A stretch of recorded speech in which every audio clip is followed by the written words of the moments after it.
Oh, hello great readers. I'm Belchan. I'm Nimakung. I'm Banchan. In this class, I'll read to all of you. Chap. 23 Sec 2 of Jane Eyre, an autobiography. As.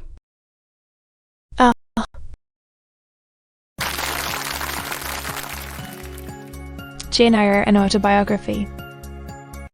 Charlotte Brontë. Chap. 23 Sec 2.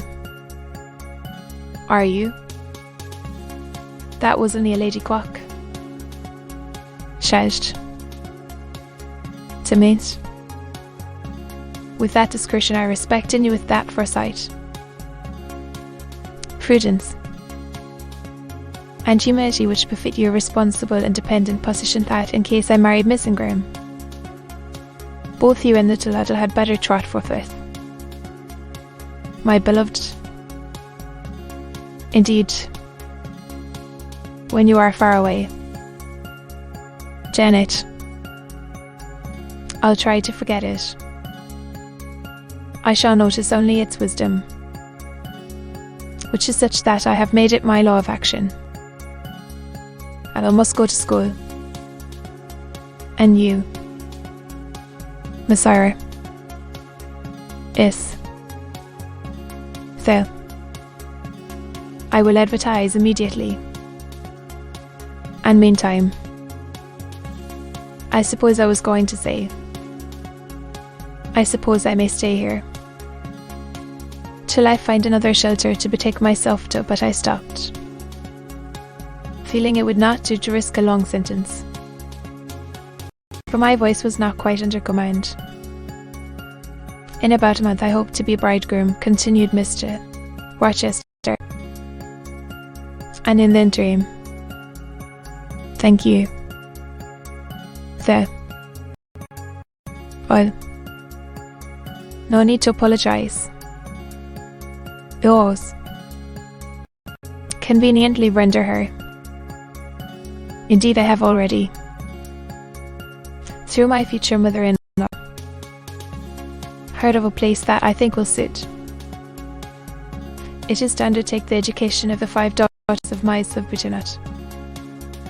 Lodge Connaught Island. You like Ireland, I think there are such warm-hearted people there. It is a long way off. Voyage but the distance from what? From England. And from Thornfield, from you. I said this almost involuntarily. And a free will, my tears gushed out. To be heard. However, I avoided sobbing. The thought of Mice was gall, and Butternut Lodge struck cold to my heart, all the brine and foam. Destined, as it seemed, me and the master at whose side I now walked of the wider Simwealth cast, and inevitably old. It is a long way, I again said. It is a bee. Sure, and when you get to Butternut Lodge, Connaught Ireland, I shall never see you again, Jane, that's Morley. Teton. Go over to Ireland, not having myself much of a fancy for the country. We have been good friends, Jane Dace. On the eve of separation, to them close to each other. Calm. Departing quietly half an hour or so, up in heaven yonder. Here is the chestnut tree at its old roots. Go. We will sit there in peace tonight himself. It is a long way. To Ireland, Janet, to send my little friend on such weary travels. Bitter, how is it to be helped? Are you anything akin to me? Do you think I could risk no sort of? And sir, by this time, my heart was still, because he said with regard to you, especially when you are near me as now, as if I had a string somewhere under my left ribs, knotted to a similar string, situated in the corresponding quarter of your little frame, and if that was Dearest channel, rolled between us, I am afraid that cord of communion will be snapped, and then I've a nervous notion I should take to bleeding inwardly. Never should, sir, you know impossible to proceed. Jane. That nightingale singing in the wood, In listening, I sobbed convulsively. I could repress what I endured no longer. I was obliged to yield, and I was shaken from head to foot with acute distress. Speak. Born or never come to field, the vehemence of emotion and love within me was claiming mastery and struggling for a full sway and asserting a right to predominate, to overcome, to life rise and reign at last, sent to speak. I grieve to leave Thornfield, love Thornfield, do we love it, life momentarily at least. I have not been trampled on, petrified. I have not been. Brave with inferior minds, glimpse of communion with what is bright and energetic, and I have talked face to face with what I reverence and original, a vigorous and expanded mind. I have known you, Mr. Rochester, absolutely must be torn from you forever. I see the necessity of departure. Where do you see the necessity? He asked suddenly. Where? You, sir. In the shape of Miss Ingram, my bride.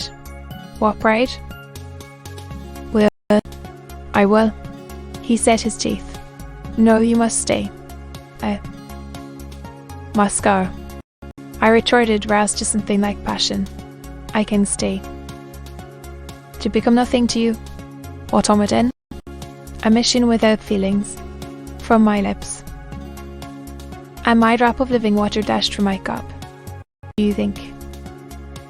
Because I am poor, obscure, plain, and little.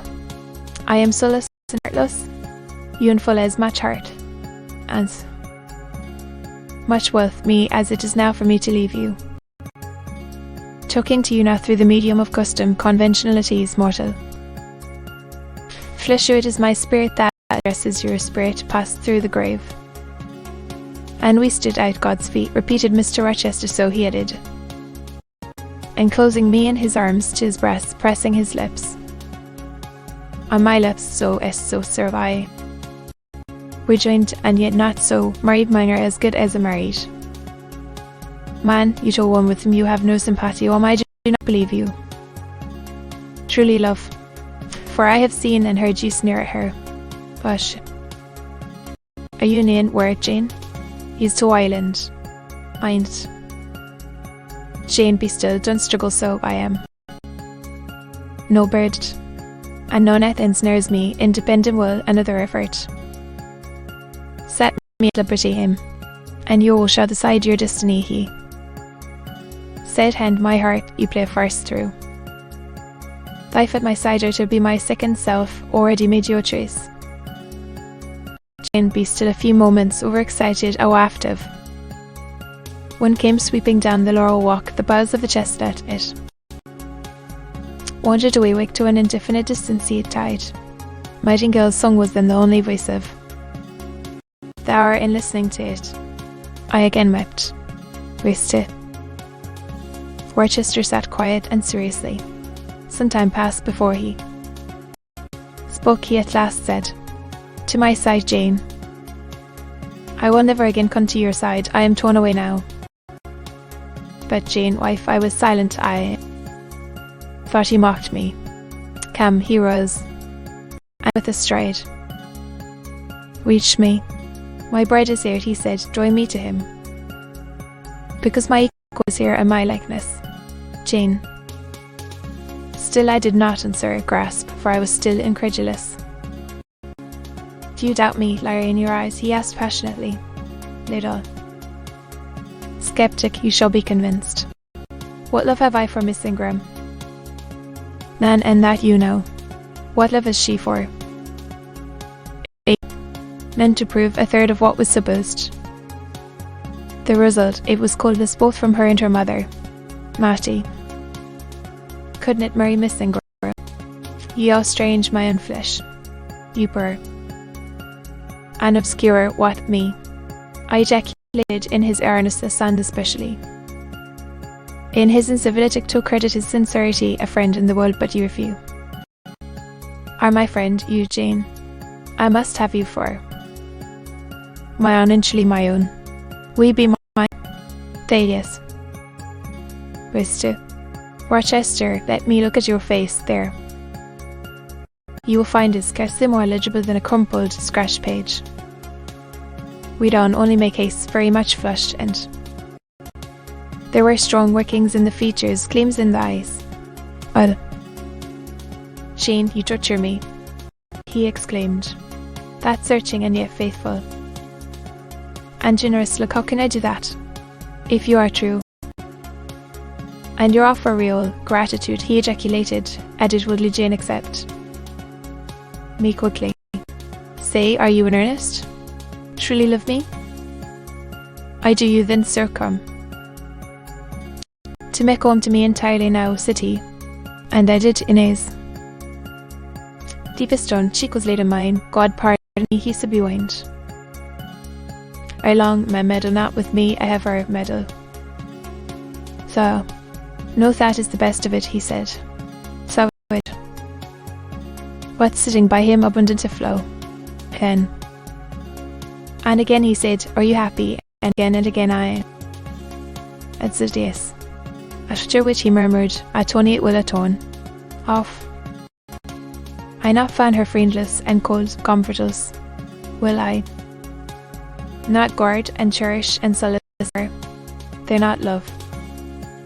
In my heart and constancy in my resolves. Expate at God's tribunal. I know my Maker's sanctions what I do. The world's judgment he wash. My hands thereof. But what had befallen the night? The moon was not yet set, and we roll in shadow could scarcely see. My master's face, near as I was. The chestnut tree.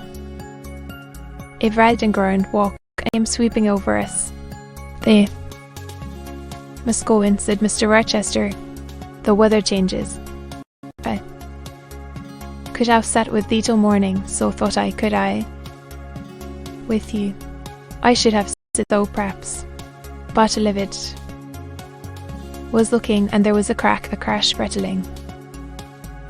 And I thought only of hiding my dazzled eyes against Mr. Rochester's shoulder. The rain rushed down.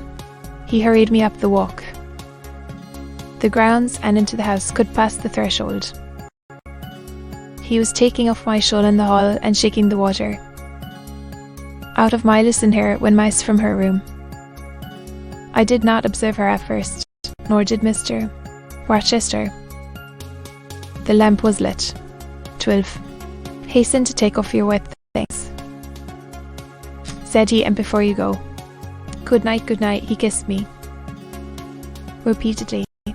When I looked up, his arms, there stood that widow, pale, grave, and amazed. I only smiled at her and ran upstairs. Time, thought I still. When I reached my chamber, pang at the idea she should even temporarily misconstrue what she had seen. Just faced every other feeling, and loud as the wind blew, and deep as the thunder crash fierce, and frequent as the lightning gleamed, cataract like as the rain fell during a storm of 2 hours' duration, no fear and little awe. Mr. The course of it, to ask if I was safe and tranquil, that was comfort, that was strength for anything. The morning at the bottom of the orchard had been struck by lightning in the night. To be continued.